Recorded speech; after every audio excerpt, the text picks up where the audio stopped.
Hello and welcome, ladies and gentlemen, to a Cursed Entertainment presentation. This is going to be bringing you guys the Cursed Invitational brought to you by Alienware. We're going to be seeing this first match of the day, Qpad versus Dignitas. It's going to be an interesting best-of-3 series here to begin out this lower bracket. I, of course, am not airing AC Chambers. He is moving across the country right now, and pray for him because he's in flight and having some issues with lightning crashing on the plane there, so obviously a little bit of issues there. But I'm filling in, at least for today, at least for this weekend, and hopefully that will be some nice sufficient commentary, even though of course my voice is not dipped in chocolate. It is not strum on the harps of angels, but still I'll do my best, and hopefully we get some great matches out of these teams. So moving on forward into the draft here. It's already started off rather abruptly, and I do have my co-caster here, Merlini. How is it going, man? How's it going, Blaze? I couldn't help but stifle laughter at your introduction. You know, I mean, that you just can't compete with that voice, man, but you know, we do what we can. Alright, so looking at the draft, we have Batrider and Wisp banned out from Qpad Red Pandas, and Keep It Light and Nature's Prophet from Team Dignitas. And looks like they have opted for a Lifestealer first pick, countered by Magnus and Clockwork from Qpad, and a Rubik.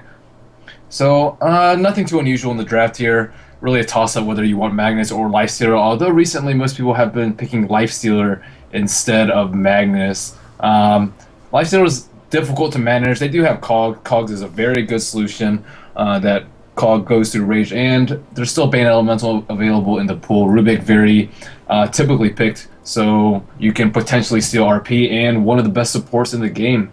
Yeah.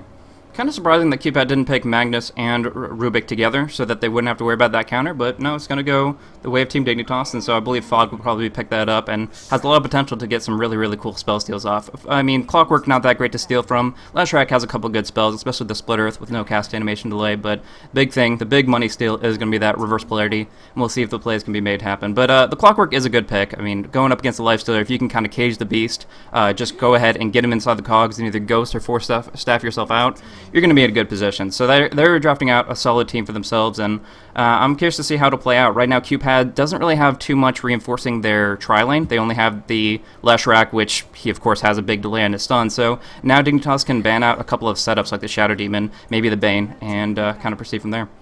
Yeah, we see an unusual third pick from Qpad Red Pandas. Usually teams will take Shadow Demon if you want to combo with the Leshrak, because Leshrak is interchangeable with Lina, and you have to waste 2 bans if you want to ban that ranged stun AoE follow-up. However, Qpad Red Pandas does pick Leshrak third, and this leads me to think that they may actually think about putting pressure out early with that Diabolic Edict, and that's really the only reason you would pick Leshrak up this early, in case you wanted to pressure towers a lot. And Team Dignitas doesn't have too much in the way of anti-push. Coddle, of course, being banned out by Team Dignitas already, and Lifestealer and Lone Druid not really having AoE in the early game to defend against pushes. So curious to see what Qpad Red Pandas will pick to follow up. The bans are also coming out and well underway. We have Queen of Pain and DS banned by Qpad Red Pandas, and Shadow Demon, Weaver, and Bane banned by Team Dignitas. Mm-hmm. That's an interesting ban of the Darkseer. Do you think they would have actually tried to run that on the mid lane or something like that? We do see the Skywrath comes out, which certainly fills that role, but I just kind of don't feel that Darkseer necessarily fit the build there. Yeah, I don't really think it would mesh too well with Team Dignitas. Perhaps they really just want to give whoever their safe lane carry may be an easier lane, just because Darkseer does tend to shut out melee farmers pretty hard, but I mean they already have Leshrak and Earthshaker. Those 2 heroes are already pretty good at zoning out if they do a solo off lane, and I mean Clock can fare decently well versus most solo heroes. I don't really know why they ban Darkseer. Usually you're pretty scared of Darkseer if the opposing team has Magnus, because Vacuum just makes 2, 3, 4 man RPs just extremely easy. Yeah, that could be a big factor if he synergizes. But, you know, this Vacuum can still disrupt it. Pulling the Magnus away from the action could be powerful. Same thing with the Dream Coil from the Puck, or the Waning Rift for that matter. But they do get the Skywrath, and he does have that Ancient Seal, a very powerful silence that could screw over any one of these heroes, to be honest. Earthshaker has very predictable stun animations, so you can go ahead and make sure he's got nothing on the table for that duration. And Leshrak, Clockwork, Magnus are all very spell-reliant as far as their escapes and their initiations. So Skywrath has a lot of potential here, as well being very nuke-oriented. But if he gets gets picked off, if he gets trapped in the cogs at any point in time, I'm pretty much sure that's a dead Skywrath, because he doesn't really have too much to maneuver around with. He will pick up a Force Staff to dodge out of that position temporarily, but, you know, you're just kind of playing cat and mouse at that point. Either way, the final pickup will come through for the Storm Spirit. That's going to give them some good range of initiation that previously was only on Qpad. They had the Long Range Fisher, the later on Blink Skewer of Magnus, and the big thing here is the Clockwork Ultimate. A lot of range of initiation, and Dignitas were kind of playing it a little bit more close to the chest. Yeah, and I'm actually surprised to see the Skywrath Mage support pick. They did it a little bit yesterday, but it didn't seem to work out too well. It is okay versus Clockwork if you can get that early level 6. If you trap someone in Cog, you just counter it by Mystic Flaring. But I hope to see better use of it today over yesterday. And we see Storm Spirit, no surprise there. Qpad did ban out 2 of the nice Blink initiators, or pseudo Blink with Puck and Queen of Pain, but they left out Storm Spirit, and it looks like Dignitas will pick that right up, so they have a potential for a very devastating Nake's Bomb in Storm Spirit and Lifestealer. And the last pick from Qpad Red Pandas will be Phantom Lancer, although it is not coupled with a Keeper of the Light as we usually see.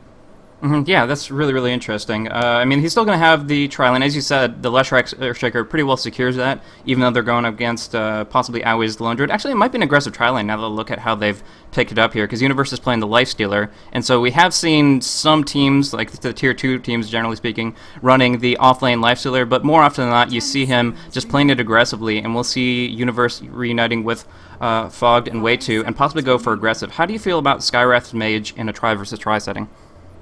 I think he really needs levels, and that's one of the downfalls about the hero. I mean, his Arcane Bolt is fairly strong at level 1, one of the more damaging nukes at level 1, but I just can't help but feel that there are better options, perhaps with like a more reliable or less cooldown slow, or even an AoE stun. But regardless, I think if they go in the off lane, if they go aggressive, they have the potential to get destroyed just because of Earthshaker blocks, and it can really separate Nyx from his team. Again, I'm really surprised Qpad did not pick up Shadow Demon instead of Leshrac. They could have Shadow Demon plus Lesh and PL instead in their triple lane, and I feel like that triple lane would be much stronger than this Earthshaker and Leshrac lane, and because of this, they're pretty much forced in this defensive position from the get-go. The dual roam combination with SC and Lesh is just much stronger than Earthshaker and Leshrac. You have to really use smokes or have the opponent really mess up in their positioning and play far too aggressively up the river if you want to gank mid and gank bottom. Both of those are pretty difficult as Earthshaker, and that's really why we don't see him picked up. Also, I think Earthshaker is very, very vulnerable to to Nakes.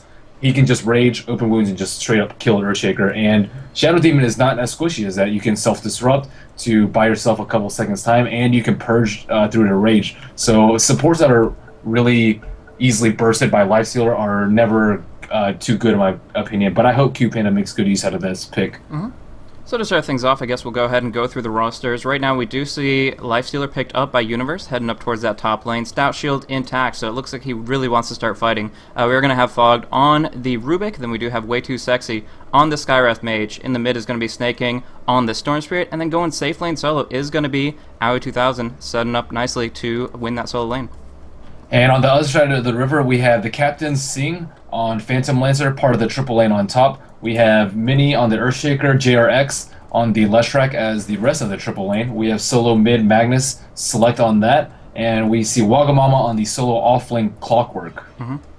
Interesting maneuver with Select going for the bottle first. I have seen No Tail do this quite frequently as far as his mindset, and they actually go for a double courier, so they emphasize the bottle crow very substantially. What do you think about the fact that he doesn't have any branches to start? 30 seconds to battle. I think that against a Storm, you don't really need it. Maybe if he was against a Skywrath, just because I've seen Skywrath absolutely destroy Magnus a couple times in the early game, and maybe you do really need that early bottle crow regen. But I think versus a Storm Spirit, it should be not really imperative that he gets it this early, especially with Dignitas usually putting Snaking in middle. It's pretty easy to protect their lanes and know that it is Snaking coming. Regardless, we will see creep spawn in just a couple of seconds. Dignitas hovering around that top rune. Yeah, going to be able to pick that up if it does spawn, but unfortunately it's going to go on bottom and just going to be covered up by Spirit Bear. It's a regeneration anyway, probably the most inconsequential of 0-minute runes. But this bottom lane is going to be interesting here. Waga versus Aoi, Clockwork versus the Lone Druid. Right now I think they're kind of on even terms, especially with Clockwork's Stout Shield, but when it comes down to the Orb of Venom picked up on the Spirit Bear and when the Lone Druid hits level 5, from there Clockwork's going to just have to stay in experience range and Rocket Flare when he feels it's appropriate so that he doesn't have the chance to be entangled, which will cost him a ton of HP. Yeah, and Aoi has actually saved a little bit of gold. He has around 200 gold before he even gets to the lane, so he opts for maybe a really early Orb of Venom. Regardless, that is going to be a problem point for Qpad. If Aoi is left unchecked, which most likely he will be considering this PL pick, it's going to be really bad news for their T1 tower and their mid and late game. Yeah. Now, interesting pickup by Select. He went for Skewer at level 1 instead of Shockwave. With the Bottle First build, I felt that Shockwave would be what he needs to get the last hits at long range, but he opted for that. Do you have any thoughts on it? I think maybe he was just scared of the rotation, but I mean, they don't have any observer wards out right now, so if you check their vision, they're actually completely black, which is very unusual in this circumstance. So I guess he just really wants to play defensively and not give up deaths. But again, I feel the same way as he could just Shockwave for a couple of creeps to get his level 2 really quickly and make the best use out of his bottle. Regardless, it looks like Sneaking is way on top in middle with a double CS both in last hits and denies in middle. Absolutely. Now the creep wave gets pushed out on the top lane here, so we're going to see a ton of experience going the way of Dignitas. We'll see how good Lifesteal is at last hitting under the tower. Doesn't have a Quelling Blade, of course, so it is going to be a little more difficult, but they should be able to time it appropriately. Either way, in this position here, they just put down the lane ward. Qpad are kind of just setting up shop to be well fortified underneath this tower. They do not have pull as an option, but they have been controlling the lane relatively effectively until this point. How do you feel about the matchup if they go for a 3 versus 3 in the next minute? I think it should be relatively even. Again, just both teams playing passively. If they choose to open wounds engage on Sing, they'll just try and fissure block, and the other two heroes will be unable to follow up. I think it's just more surprising to me how Qpad decided to play this out. They did have second pick, and picking Phantom Lancer last is a little bit unusual, and we haven't seen Phantom Lancer really picked at all recently just because of his really weak early game, and it just makes your whole entire team vulnerable to constant aggression in the first 20 minutes because he really is quite useless until he picks up a couple items, unless you have the constant chakra magic for the Spirit Lance spam. Yeah, they're actually extremely mana reliant across the board for them. We do see a Lance come out and may attempt for Mini to get a good Fisher off for some good follow-up stun, but not finding the opportunity there. But yeah, their mana is going to be a really big deal. Earthshaker needs his Arcanes early. Phantom Lancer might even opt for like a Tranquil Soul Ring. Obviously, he's just trying to get big farm for later damage. Oh, Ruby getting separated from the pack here. A big Fisher coming on through, and Fog in a bad spot. Shockwave helping out a little bit, but here he gets stunned up with the Split Earth. That might be first blood. The right clicks are there for Sing to draw it and pick up a ton of gold to start off. Really good Fisher from Mini. Yeah, impressive play right there. And I guess now we see why we see Shaker in that defensive triple lane. If they decide to contest anywhere around this area, they will just get blocked off. And similarly for this other creep pool, although Lifestealer is not the target of choice. So slightly out of position by Fog there, but I mean, Shaker's an extremely powerful hero, and we just saw the ability for him to isolate one hero, especially a weak support hero like Rubik. That's a huge win for Qpad right there, and Sing Sing does definitely need to start. He managed to pick up the first blood too, and that's a really big deal. If he can pick up early drums and actually start contributing to the mid-game fight so that they don't get rolled in the 20 to 25 minute phase, then that's just really instrumental in Qpad winning this game. Based on lineup alone, I think that Qpad actually has a pretty big advantage if this goes on pretty long, just because Dignitas doesn't really have any good AoE to handle PL illusions. Sure. Yeah, they're going to have to go for some unorthodox builds. I have seen plenty of different things, whether just picking up a simple Maelstrom or maybe even a Battle Fury, neither the Spirit Bear or the Lifestealer. They will have to put out a lot of damage here. But when it comes down to team fights, they do have some favorable options. Of course, they do have the big silence that Skyroth Mage can drop down. They also have the Spell Steal from the Rubik. So it's going to be a little bit of skill, reaction, and timing for them to be in the right position to make the plays happen and win those big 5v5s. But as far as late game scalability, you're absolutely right. 4.2 agi gain and 8 illusions. It's just too much to deal with unless you have some form of AoE. So we actually see Qpad drop wards a little bit late. This ward maybe only down for 30 seconds or so, and this ward only half down. So they later wards at the 2 minutes and around 4:30, which is a little bit unusual. And I'm pretty surprised that they were able to pick up kills even without this early rune vision. It could have turned around to bite them had more important runes spawn. Again, the 0-minute rune was a regeneration rune, and Fog already behind managed to pick up an invisibility rune, but not really able to make too much use of it.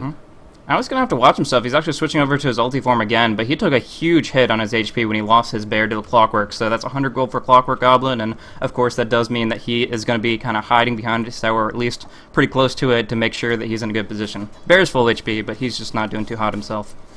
Yeah, surprisingly, that matchup seems pretty even in terms of CS. 19 last hits for the Lone Druid and 18 for Clockwork.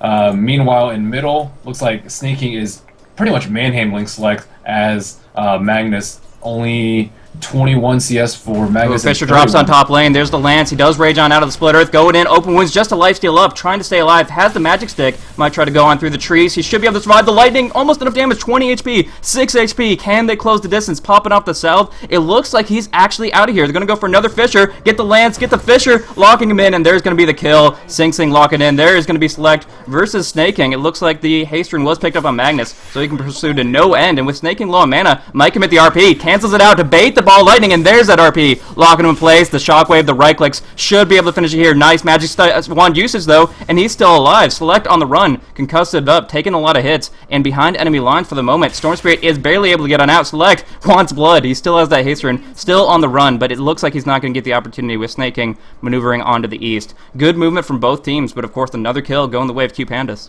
Yeah, I must say Mini is really on top of these Fisher blocks. 3 stuns so far and 3 nice, well-placed blocks already. And picking up an early kill on that Nyx is also really huge. So in terms of the XP and gold just barely in favor of Dire right now, around 50 there, and XP about 500 in Dire because this creep pool has not been blocked, or actually it was dewarded by Qpanda earlier, and I think they were able to get one big camp from this large camp. Absolutely. So, in this position here, the gold, despite the 2 kills, gold graph seems about even. That must be due to the fact that Lone Druid and Storm are doing so well in the mid and bot lanes as far as CS goes. And then, of course, the experience. Oh, Fisher block coming out again. They do have a way to get around, but too much stun, too much burst, and Fog should drop. Now they're looking for Universe here. He does have the rage. Will pop it and just go for the TP here. Should be long enough duration, just barely get him out. So, yeah, he is going to be home free, but Rubik not so fortunate. Yeah, I must say I had some doubts about this triple lane, but it looks like we missed a kill in middle, or at least I did. Yep, Snaking picked up a kill on Magnus. Yep, Snaking just spamming out that ball lightning there, getting the pick off. Without reverse polarity, there's not much he can do to deal with that kind of initiation. So coming in 2 versus 1, they're able to bring him down. Did miss it myself, but of course you can pretty much imagine what happened there. Yeah, really clutch magic wand there to save Snaking from that death earlier. Really paying off for him. So yeah, the fact that he is still alive and not giving that gigantic experience advantage to Magnus is, of course, the thing that's keeping them in this game. They're winning the bot lane and the mid lane considerably, and despite some early hits on the bear, we do see this tower in deny range. Wagamama gonna send some clicks on into it and might be able to finish it off before the Lone Druid pushes on in. He knows what's going on. 20 HP though, 2 right clicks away. He does go for the cogs. Nice deny coming out of Waga, but he's trapped inside. He is gonna try to go for a hook shot, but there's nothing to hook to, and he's gonna get right click down right here. So he did get the deny, but he pays for it with his life. Technically still a favorable exchange when you compare it to them possibly getting the last hit on the tower instead. And it looks like Way2 is actually level 6 right now, so much earlier level 6 than I see him usually. Universe taking a lot of hits. Nice Rubik telekinesis is going to stun out Sing Sing as well, but LeBron James trying to man mode up on towards that Phantom Lancer. Won't be able to with the lightning, finishing the job there. Jarex went for a stun in the trees. Hits on 2 now. Great stuns coming at Jarex. He does get ball lightning up, but kind of jukes to the west. Still going to fall though, as Snake King puts out just a little bit too much damage. Either way, 2 really, really good splitters. 1 from the trees, blindly going, and now actually Select almost getting pick off on Fog. Does get telekinesis up and just going to skewer away to safety, but yeah, still, they did lose out on that exchange, but it was really, really good endeavors making sure that Leshrac could put that damage in to bring down the Lifestealer.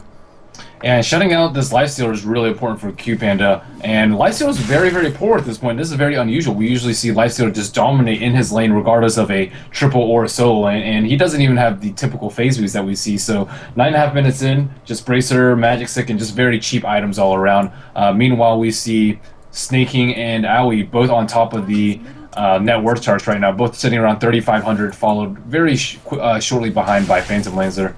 Now, it looks like Singh has opted for the Hand of Midas just to make sure that he has as much golden experience to work with as possible, kind of catapulting himself into a mid-game perspective only a few minutes from now. Do you think that makes him at most vulnerable right now, or do you think they should be putting pressure on him? Do you think he's going to be able to get his core item up before they can do so? I think it just puts additional pressure on Dignitas to try and consistently put pressure on him. I mean, they try to, going with this aggressive triple lane, but unable to score any kills. They're either forced to just put pressure on him or on his teammates. They can't really play the farm game at this point in time. Initiation on Bob. They're going on Waga. He does pop off the cogs, draining the heck out of Snaking. He has a regen room, but has to get on out of there. Nice hook shot, pulling Waga out, and he's not slowed enough to be dropped down. Instead, lightning damage going across onto Owie, and Snaking takes some hits here, but nobody falling yet. Big thing, though, is the regeneration rune was canceled extremely early. Snaking not benefiting from that, as a Storm Spirit should.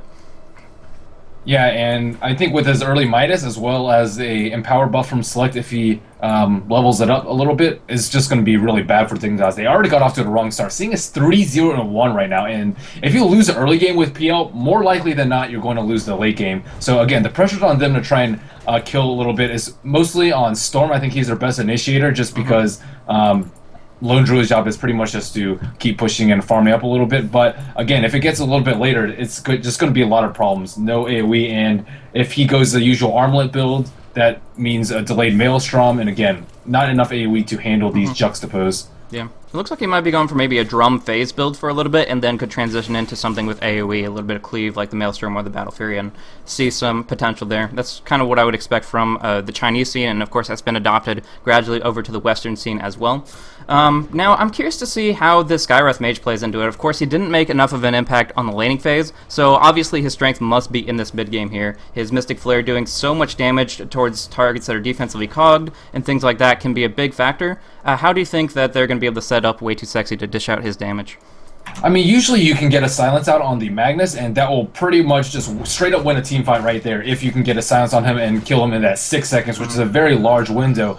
But looking at Qpad's lineup, they have multiple ways of initiation. They can just go in with many PL illusions. They can go in with possibly a Blink Echo Slam later on Shaker, a Blink Magnus Skewer, with RP, of course, and possibly even hookshot. So they have many, many ways to initiate, and even if you shut down one target, one of the other two is more likely than not going to be able to initiate. So again, Skywrath Mage, I think a little bit unusual pick. I hope to see him letting him mid. They're going to go in on Select here. There's that damage from Mystic Flare, bursting him down hard, and they're going to be able to finish it off with just a one more right click from Snaking here. Good movement, but they are low on mana. There's the Fisher, Splitter's hookshot, everything. Perfect positioning from all three of Qpad. Snaking going down the cliff. Are they going to be able to close the distance here? Battery Cell taken away, but not in range. Lightning dueling a lot, but it seems he's bottled sufficiently. Oh no, he turns around for a second, and that might be his death. Waga just needs a Rocket Flare to finish it off. Bottle still going on through in the mid. Fogged versus Mini, doing a little bit of action there, but it looks like the only death was the Skywrath, along with that Magnus pick at the beginning.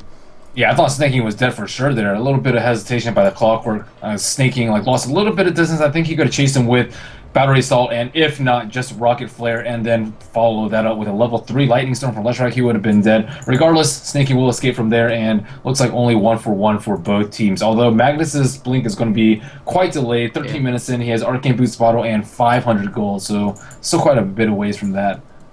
Absolutely. That's going to be a very limiting factor, especially because now we see Storm Spirit making his way towards his Orchid. If the Orchid on Snaking comes out before the Blink Dagger on Select, that is just going to completely torch his potential to initiate, and it's just going to be extremely limiting factor for when they actually want to go for big team fights, other than when they're coming in through blind. When they go in and they have the vision advantage, they're always going to get the initiation they need, but if Storm Spirit sees them coming, a good usage of the Remnant or ward placement could really, really screw him over with either Skywrath's Ancient Steel or that Orchid on the Storm. Yeah, and we see Singh going for an early Diffusal build, so he should have his Diffusal out pretty early in case he gets Orchid up. Oh, actually he is going for a Yasha, so even more farming potential from the Singh. hookshot misses, but the connection of the stuns might be enough to bring down Skywrath here. He's pretty quick with a 315 base movement speed, but yeah, that's going to be enough to get him on out of there. So a bit of a misplay. Waga specifically missing that hookshot, and then the stuns stacked up together a little bit. So either way, not going to net that kill. They're putting pressure out. The big thing here is how they make space for Sing Sing. He started off with that Yasha instead of Diffusal Blade to increase his farm rate in the jungle and increase his movement between lanes. We'll see how it pays off, but right now he's just investing on that solid mid game, getting his GPM up and just assuming that his team will buy him time to make it worthwhile. Yeah, it looks like Dignitas does want to put a lot of pressure on him, considering the dust pickup on staking and these two aggressive wards. But as of yet, pretty much his farm is completely uncontested. He's looking very nice right now. Midas, Yasha, and Tranquil Boost with 500 gold 15 minutes in. This is a really farmed PL. Absolutely. So that... Oh, well, actually trying to initiate on mid, but it looks like Snaking's going to get on there. He does have the regen rune as well. Man, getting some of the best runes for a Storm Spirit right now. But, yeah, the big thing is that ticking time bomb. Phantom Lancer is going to get out of control very, very quickly at this rate. Not just because he's Phantom Lancer, but because of the item build he's opted for. By enhancing his GPM and investing in his future, he is going to get 2 core items up before Lifesteal gets his first major one beyond Armlet. I think it's a very smart move by Dignitas to not 5-man this top tower. They just have so many defensive things they can... I don't want to miss this kill in the middle if this happens. Yeah, it's tough to lock him down, though. They have to perfectly initiate their hook shot into Fisher, which just doesn't seem to be the case. The Snaking just falls back and uses the regeneration, and we do see at least 2-man pressure up on top. Yeah, and we Sing actually doesn't have any points in double walk, Yeah. so that does actually a little bit useless. In technicality, I'm sure they don't know that, but here we do see Mini trying to be... They're going to pick him off with the Electric Vortex. Open Winds will follow, and it looks like he doesn't have anything to bring to it. He could have dropped the Echo Slam, but kind of worthless at this stage. Snaking find a great pickoff using good Radiant Observer wards. They're going to try to bring down Jirax as well. They're going to be able to, yeah, close in, and one more Ball Lightning should cut it here. So Jirax will fall, and that is 2 kills. Dominating spree for Snaking here, and along with it, they got a solo kill down on bottom. Magnus, I presume, got entangled up underneath this tier 2, and he did get dropped down. Yeah, and I think Magnus has not really been doing a good job with the rune control, barring this one haste rune, which he almost scored a kill on the Storm Spirit with. Storm Spirit has been getting a lot of the runes, and regeneration rune on Snaking is just devastating. He managed to pick up 2 kills using that, just TPing top in, just jumping all the way from here to here and then here to here. That's just really devastating. Again, he just keeps on getting these runes, and allowing Storm Spirit this kind of free reign in this early mid game is not where you want to be. So I was looking at Waga's item set. He had the Ring of Regen. I kind of like knee-jerk thought that it was going to be the Force Staff to deal with the Lifestealer most appropriately, but actually goes for the mech, and that makes a lot of sense. Leshrac not being the best of mechanism carriers, he's going to be able to add that frontline utility to the team, and when they get that up, they're going to be able to fight 5v5 more effectively, or at least 4v5 while Sing Sing does his thing. But yeah, the timing is questionable as far as how relevant that's going to be and how quickly. It looks like Dignitas won't have a mech carrier whatsoever, so they will have at least that advantage for Qpandas. Yeah, I still think Sing will be quite vulnerable to the Nake's bombs if they decide to do it, and looks like Qpad is smoking up to top to try and counter this aggression from Dignitas. Yep. Select's not there, though. He's not going to be that as much of an impact, but we do see these two counter-ganking on in, and Mini and Jerax have shown that they're formidable foes and not to be underestimated, and there's only 2 here, so we're going to be looking for a Rage TP from the Lifesteal. The Rocket Flare comes out. The hookshot will connect. Prior to that, he can just Rage TP right now. They spent the hookshot. Big mistake there, and Universe is gone. Could have gone for the Cogs possibly to interrupt it, but didn't get the positioning right. Instead, they let him go. Yeah, a lot of wasted time for Qpad there. Just, I think it was a little bit on clockwork, just not cog blocking. He had a good couple seconds to do it, especially after that nice hook shot. Regardless, looks like Dignitas will get a free T1 tower in mid out of it. Yeah, and a tier 2 on bottom. That's big for Owl. He's just using the battle cry, tanking it up, and just man-moding on it. A lot of potential there, and my goodness, I gotta say, I don't want to flame the players at all, but that was completely on Waga to get that kill, and unfortunately he just let it slip twice over, so really, really unfortunate. But they're not out of it by any stretch, despite the fact that they're losing towers. They have this Fizzle forthcoming for the Sing Sing, very, very close to that recipe, and from there he will be relatively combat ready. He can definitely go into small engagements, and as long as he doesn't get too far on the front lines, he's actually going to be able to dish out a lot of damage. Snaking, dodging out the splitters, good movement there, is using all of his mana, but dishing out a lot. There's the Mystic Flare, and the Electric Vortex isn't enough to bring down Waga with the bear right clicks. I think it is. He is going to fall, but Storm Spirit with him. No! There it is. Yeah, finally catching it with that, I believe, the Arcane Bolt coming on through. Either way, they get a kill 1 for 1. That is going to be picking off the off-lane Clockwork for the solo mid Storm Spirit. Yep, and Qpad, they're sitting pretty nicely. They've only lost a couple of towers, and they were ahead of kills on one point, and again, Sing is just this problem that they've just kind of ignored for the first 20 minutes, and he's just going to cause them a lot of trouble, I believe, quite soon. Already Diffusal Blade picked up on him. So this is going to be getting pretty bad for Dignitas if they don't keep the pressure up. Right now they're doing a great job. I mean, they take a tier 1. Even when there's a 1-for-1 exchange, they have the potential. And now they have this Earthshaker Fisher stolen. It's actually been stolen for quite some time, so it will expire in a few minutes. But the big thing is that it doesn't have any cast animation delay. So it's actually better than the Fisher that Mini is able to bring to the table. And that could make their fights work out for them pretty nicely. But another thing to mention is that Snaking has been going for gank, gank, gank, and not really getting them. That delays his Orchid substantially, as he's only sitting at 4, 1, and 2. Not bad by any stretch, but as far as the timing that he would prefer, he wants to be more than dominating right now. He wants to be all over the map, finding ganks, finding kills, and being a very, very threatening presence with that Orchid, which just hasn't come into play yet. So Qpad has been playing really blind in this top region until recently. They just placed his Observer Ward over here and over here to try and protect Sing, but previously Dignitas had like complete vision of this area over here, and now they're creeping up into this area near the top rune and the big hill that we see on the top lane. And ooh, big pick up on Universe. Wow. Way too far nice ahead, and yeah, just coming in from the side, another fog stun will bring him down. Yeah, and Dignitas really does want to control this top half of the map and not let Sing farm, but again, they just don't really have the heroes there to back it up. It's pretty much just been Lifestealer and a couple of others, but Aoi has not ventured to that top part almost at all this whole entire game. He almost has his Maelstrom. He does have his Maelstrom completed, so he's looking pretty nicely in terms of farm. 8,800 for net worth, only 1,500 behind the Phantom Lancer. Absolutely. And more importantly is the timing of Qpanda's Blink Dagger on Select. He has actually went back to base when he was only like 2110 because he's like, I don't want to die. I don't want to lose this gold. He waited it out. He was there for about 45 seconds, but he finally found that money, and now he is going to be able to Blink Initiate, and that's a really big deal, seeing as he is level 11. The initiation terms have been for Dignitas since the hooks haven't been on point, but now Qpanda's has a great opportunity, especially with the fact that Snaking is currently on top of an Observer Ward and is just spamming out the Revenant here. They know how vulnerable he could possibly be. And although there is some good warding from Way Too Sexy as well, they have the potential to actually turn this around. Right now, just starting on the bear, doing some harassment damage. It is fissured in. There's the initiation from Snaking, trying to get the Tower Hill. Instead, it's denied, but they do pull in the Earthshaker to finish him off quickly. And now the bear on the front line looking for an Entangle proc, not getting it though, and instead just going to be bursted down. 40 HP, it can be recalled out, and it looks like it will get home safely. No, just resummoned, which seems much more prudent in our 2000's perspective. Either way, though, they did get the deny on the tower, and that continues to limit the momentum of Dignitas.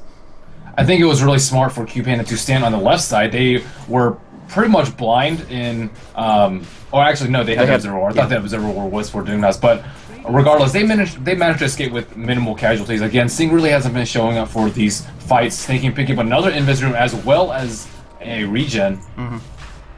That's pretty big, actually. He can screw over Select right here. He's going to go for the Blink instead. Gets just bursted down. There is a huge Mystic Flare. Good Vortex. Great timing coming out of Snaking, initiating perfectly. Sing taking a lot of hits. He is telekinesis. He will be dropped down. The fight has just completely been turned around. Waga gets a nice Clockwork Hook, but right on into Snaking. He's going to be able to bring him down as well. Now looking for Mini. They close on top of him, burning down all the trees. And despite a Fisher, he will be dropping himself. So they take down 4 for 0. They will be able to finish Roshan or go in deeper. They're actually going in on Jarex here, but Snaking 2 out of mana. Doesn't look like they'll get the chance. Battle Cry, this bear wants blood, and he's going to get it here. Last right click coming on through. They get a full team wipe here.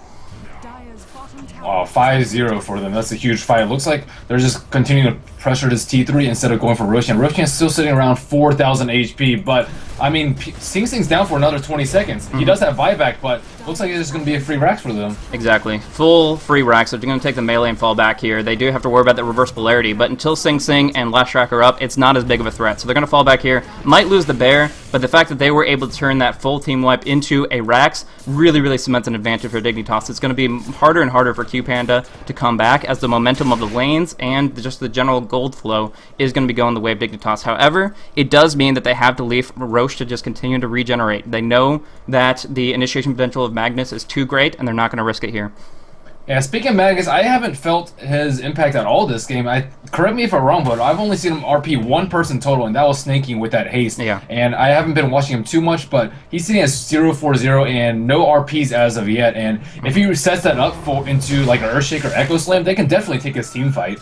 But again, I haven't seen really many good RPs, but it has Snaking has been hunting him out a little bit, especially with this recent Orchid pickup. Just makes life really difficult for Max. And in terms of looking at the graphs, XP is around 7,000 in favor of Dignitas for XP earned, and a little over that, around 8,500 for gold earned, again in favor of Dignitas. Yeah.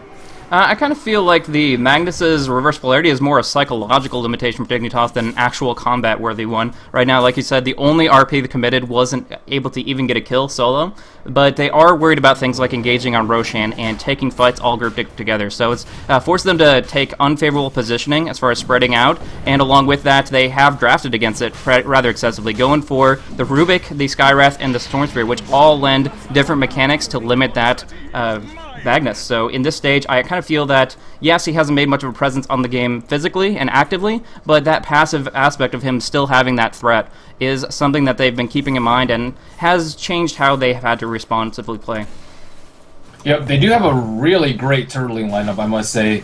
They have Shockwave and Lightning to spam out the wave, they have Fissure blocks, and they have the constant threat of Blink RP, so let's see if they can hold this T3. But they do have one of the best base breakers, in my opinion. Storm Spirit with an Aegis and Nakes inside him. They're going to be fearless jumping on past the enemy lines. And when you have 2 people on the back line and 3 people on the front, Magnus really can't find that best opportunity. He can try to go for a sandwich skewer with really, really good blink movement, but in general, he's just going to get silenced up and locked down. So they really, Snaking combined together with Universe is going to be a force to be reckoned with, and the second somebody steps to toe out of line, that can be a kill, and with a kill can be another tier 3 as we've seen.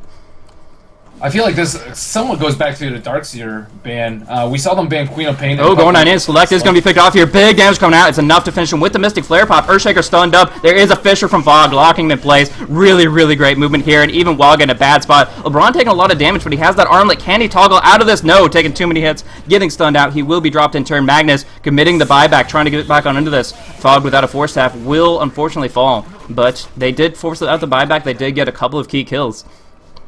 Yeah, and that T3 is sitting at half HP, so decent engagement by them, but again, if you can't focus Sing Sing, he's actually a really high priority target. Almost has his heart complete right now after this fight.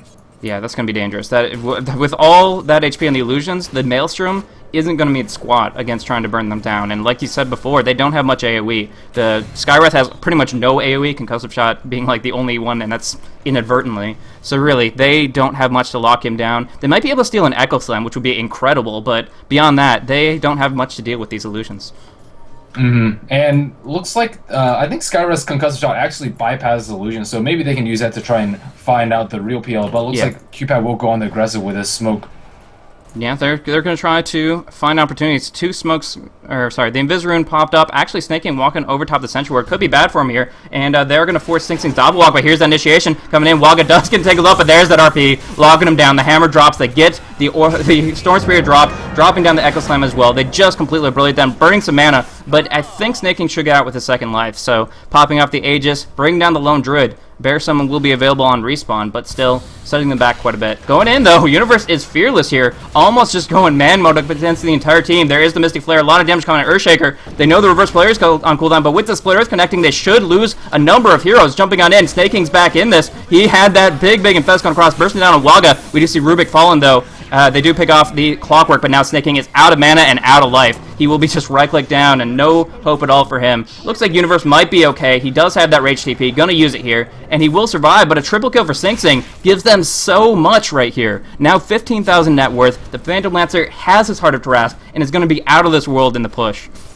Yeah, and even with Runracks down, Qpad is fighting hard, and this is exactly what they need. 2-man RP killed Aoi. Taking him out early in the fight is really, really crucial. Looks like they will get a T1 out of this, so Qpad roaring back. Difference in gold earns slightly dipping back in favor of the difference, still around over 8,000 though, and XP earned around 5,000, so they're coming back a little bit in the charts, but again, this gold difference doesn't matter too much, especially with Sing Sing just being really, really tanky right now. He has 1,900 gold, has completed his Heart of Tarrasque, although it's not the best item versus Snakes, it still makes him extremely hard to kill versus the other 4 heroes. And again, I think he's gonna continually be a problem. If they choose to infest Nake's Bomb on him with the Storm Spirit, that just leaves him open to worlds of pain from Blink RP from Select and amongst the other AoE spells and AoE stuns from Qpanda. Yeah, I'm glad you pointed out the Heart versus Nake's combo. The Feast is an interesting interaction there, but right now, Lifesteal isn't that big of a threat. He's only level 13, doesn't even technically have Feast maxed out, and he's only sitting in the Armlet.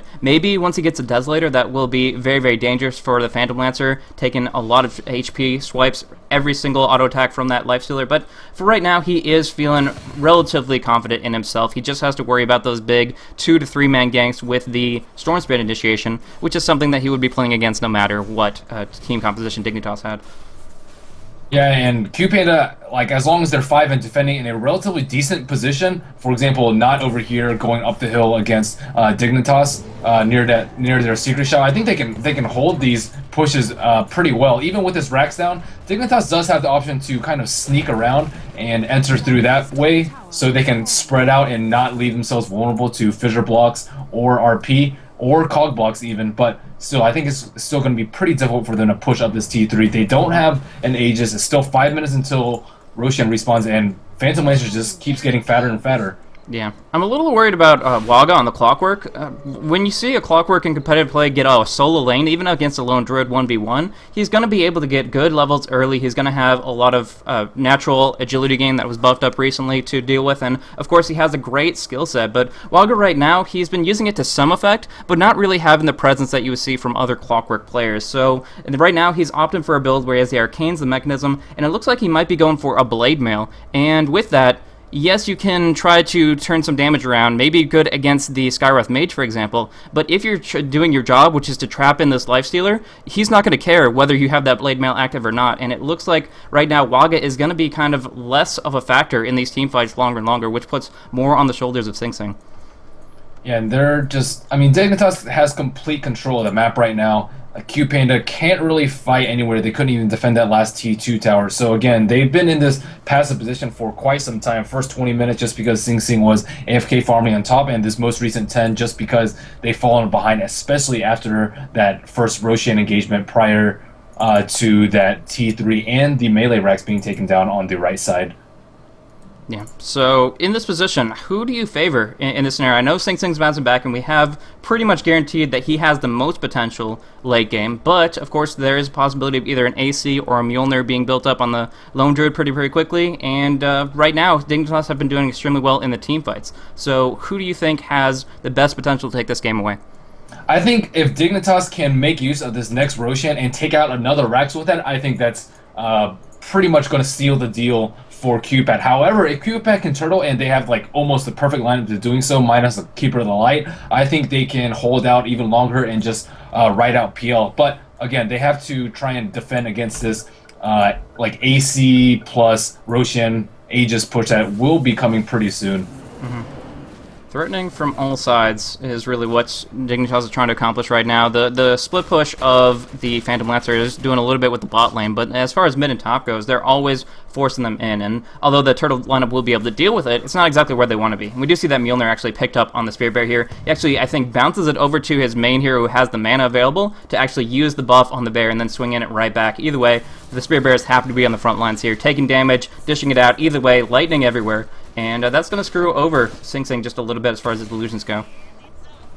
And checking the Mini's inventory, he doesn't actually have Blink Dagger, and he's still quite a bit away. I mean, they might get these T2 towers and his T1 tower in one fell swoop, but again, it's still going to be very difficult for him to find any sort of initiation. I doubt they're just going to let him in, walk up unless there's a very, very nice RP or hookshot initiate from those other two heroes. Yeah.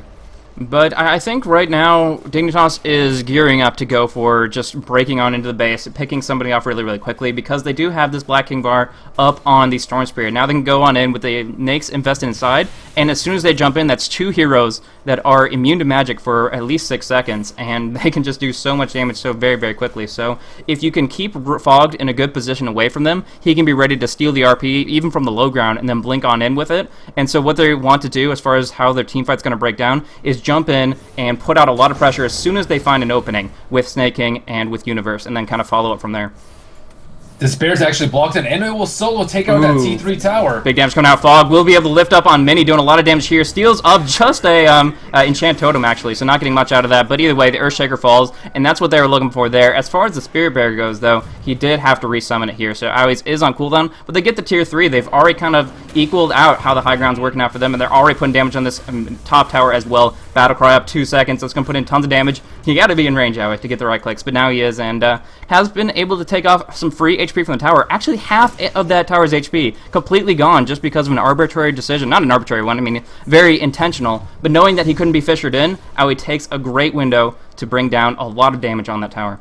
Yeah, and I think Dignitas is just doing a great job of sieging, just leaving this bear alone to do his work, and you can't initiate on bear. If you use RP or Echo on the bear, that's just, you're going to lose a team fight, and all the heroes are staying very, very far back and just letting Qpad initiate on them. But again, they can't really find an opening. Their heroes are so far back, but they're losing all their T3s. There's only one T3 left, and it's already at half HP. I'm not sure if Qpad can hold out this much longer, especially with the impending Aegis coming up. Yeah, the Roche is going to be a really big deal. They do have one ward up that might be able to be a play here. 2 minutes on the Roche respawn, 3 minutes on that ward, so it could be some factor, at least getting them to close the distance and be able to jump on into that. But as we see, of course, the towers have fallen, these racks are exposed, and a single Aegis Immortal would set them up to take these most likely. As far as late game progression items go, we do see that Sing Sing has saved up 4,700, so I believe he would go for the butterfly, but Aoi knows that potential as well. Actually going on in, Sing outside the base, going deep on top of Aoi, going for the Diffusal Blade. He's almost out of mana. There's going to be a big damage coming out on Jerax. Aoi's so darn tanky, he's going to be able to live through this for the moment. We're going to get a stun on Mini, bringing him down quickly, but Mechanism keeps him up for a little while. Sing Sing still doing damage to Aoi, trying to finish him off. Diffusal Blade after Diffusal Blade, but there's the Entangle. Is he going to drop? 20 HP, he does fall. Sing Sing gets the kill there, but they lose the Earthshaker, lose the Leshrac. Now coming in Select, he got silenced out. Now he's fine, going in for the RP, connects it onto 2. Big burst damage coming out of the Skywrath, bringing him down, but they also get to pick off on Sing Sing, finishing him off, forcing the buyback. Triple kill for Snaking, just bouncing around here, doing his damage, doing his work with the Magic Immunity and Silence, and he does pick off a number of heroes. Now going in, they could go 3 versus 2, but they have to remember how darn strong Sing Sing is right now. And Qpad just breathing their last breath of life right now, and I mean, with all these T3 towers going down very soon, they're just so vulnerable to smoke ganks, to just initiation from Snaking. I mean, I don't really see them coming back from this. I mean, Snaking is fun, but one more death on him and it's game over. He doesn't have buyback right now, and he has 4,000 gold, but it won't mean that much. Ooh, missed up. That was not a good shot from Waga, but did what he could, tried it, hoped he would go along the tree line. Not going to happen there, but the big thing there was he was losing a lot of mana to the Spirit Lance, which can't be disjointed, so he did get dropped down to pretty much but not going to be a factor here as they are able to fall back, and as you said, that opens up the map so that they can go for high pressure, high initiation with those smokes and such, so we do see a little bit of thievery going on between the teams, but yeah, beyond that, Roshan respawning, big factor here. The reverse polarity will be cooling down in 35 seconds, and from there, I think that actually Qpad has a good shot at this. It's just going to be about the timing and the initiation, the vision, which actually is down for both teams, not as active on warding as they intend to be, and we do see a lot of observers in inventory, but not a lot on the map. Yeah, and this gem pickup on Stormseer, very good choice by Snaking there. If they can kill Sing right now, it's game over. And Qpad can't really play aggressive. They can't really contest this Roshan, or at least start it out, just because if he gets gone on by Storm in a Nyx, it's game over. And looks like Dignitas will try and apply pressure to this Roshan. Yeah, if they could just have the bear in the pit alone with Aoi, they're going to be able to just set it up where there's no great scenario for reverse polarity, and even better scenarios for Dignitas to steal it. So this is just a very dangerous point for them. They get the D ward on that observer, but they're about to, and then they will be able to just take this Roche securely. A couple illusions will come on in, but Sing Sing can't go in by himself, and so they're in between a rock and a hard place. They have great initiation, Echo Slam, and the reverse polarity, but if there's only 2 targets in one position, then there's no use for those AoEs. Yeah, and Syllabear just really showing his strength right now. Aoi has been doing a very good job of positioning himself so that he doesn't get caught, and he just puts so much pressure on the tower that Qpad can't really do anything. This bear's just whacking away at their base, but if PL goes up, he's going to get initiated on by Storm Spirit, and Qpad can't just initiate on a bear alone. Wow. Oh, and Magnus just finding an opportunity there, Snaking, jumping on in. Nice little fissure there to prevent Universe from going deeper, but it was really all about The Snake King jumping in, seeing Magnus farming on the lane, and you just don't do that against a Storm Spirit with nothing to lose. So he does jump on in, he gets the silence, and they nuke him down since he was invested inside. So really good pick there. Question is, will it be as consequential as it seems? Right now, 35 seconds, great window to break the base. The Bear is still kind of gradually regenerating that HP, but I think, yeah, they're ready to go in for these melee racks and just regenerating a little bit on Storm Spirit so he can do a lot with his first life as well as the second. Yeah, and again, Singh has no buyback. He's 600 gold into his butterfly, but still a minute and a half cooldown on his buyback, even had he had the gold. So much turtle, though. They force out the fortification, but beyond that, even in a 5v4 scenario, they're so worried about what Magnus can do and what the counter push does that they're not able to get too much out of it. Some damage on the tier 3, they do get that, but they have to resummon the bear in turn. So this is just a position where they're doing that gradual poke and prod, gradual siege. They have like 5.5 minutes to work with for this Aegis, but they just have to find the timing of it appropriately. And Storm Spirit just, yeah, really, as you said before, nothing to lose. He has Orchid, he has Viking Bard, he has Gem, he has Aegis. He really can just suicide on an important hero, and if they get one important kill without a buyback, I think that'll seal the deal. Absolutely. Of course, you have to estimate who has buyback available. Right now, it is only the Magnus, though, so really a good 80% chance that he will strike true on that one. I was talking about item progression a little bit. The Butterfly will be coming up for Sing Sing. He's actually going to buy out for it. He only needs 50 gold to get the Butterfly, but Aui's pretty close to his Monkey King Bar on the Bear as well. Only 700 gold off. If he decides to buy out for that, then he's going to be able to very directly contest the survivability of this Phantom Lancer. Yep, and they're just holding on for dear life right now. Aoi 2000 split pushing top as Syllabear. That Rex is going down a little bit, but slowly but surely. And both melee Rex sitting around 1150 to 1200 HP. The other four Dignitas just constantly applying pressure in middle with the Lifestealer inside snaking. So any moment now they should initiate. Yeah, this is really the timing that's absolutely necessary for both teams to be 100% on their game. They cannot slip up here. Any death could either cost Dignitas their momentum or cost Qpad out of the game outright. So it's very, very cautious about how they're going to go about things. But right now, they're still playing Turtle. They're still lightninging, fissuring, shockwaving as much as they can long range so that they can just wait out this Aegis the Immortal, because Storm Spirit with 2 lives, with that 8-second BKB, it's just too much to deal with in the midst of an engagement. So it is about those positioning, that timing. But for right now, neither one really wanting to make the move. Yeah, I'm surprised Dignitas doesn't smoke from bottom lane. Bottom lane's been open for a good 15 minutes now, and if they can just find a kill on one of these initiators, they can just Rambo in with their item advantage and buyback if they have to, just to get another Rex.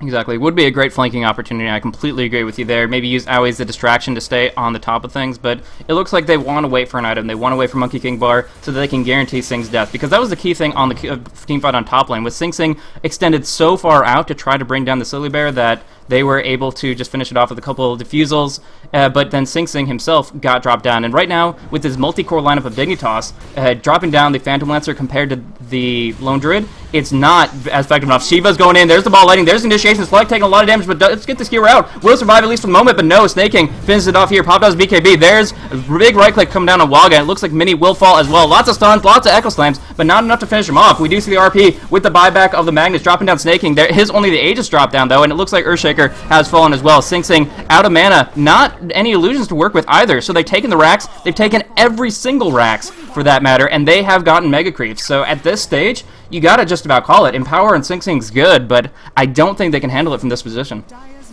Yeah, and I mean, no going on in again. Really hurting them. Trying to bring down Jerix, they should be able to. Nice rage coming out, and they finish him off easily. Sing Sing actually not dropping down at all. Like I was talking about how big of a pick, Sing Sing, oh, they might be able to finish it off. Good telekinesis, almost enough here, but yeah, there we go.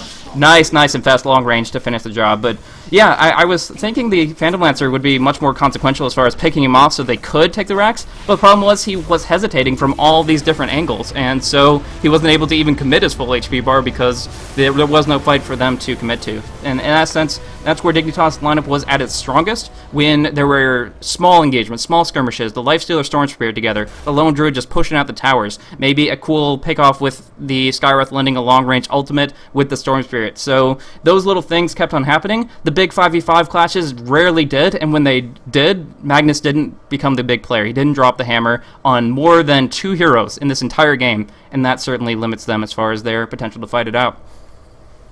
I think Mini played very well late game, but unable to carry that really large early mid game deficit. So it looks like we will move on to game 2 very shortly. Dignitas 1-0 in this best of 3 matchup. Absolutely. So going in for this next game, we'll see if the equalizer can come out for Qpad or if it's going to be a 2-0 shutout. We'll see. These are, again, the lower bracket finals of the Curse Invitational, sponsored by Alienware, and we're going to see if these guys are going to be eliminated here because it is double elimination, but they've already been dropped down once. And for that reason, Qpandas, their next game may be their last. Fighting it out, we'll have to see. Going on in the next game in just a few minutes. Thank you guys so much for tuning on in. This has been Blaze and Merlini. You can check out myself, twitter.com/blazecasting, where you can find me. And for you? Twitter, Twitch, YouTube, Facebook, all the same, /Merlini Dota. You have your own website, right, too? Yes, merlinidota.com. It will be up and running very shortly with more content. Cool. All right, guys, going on to the next one in just a few minutes. Thanks for tuning in.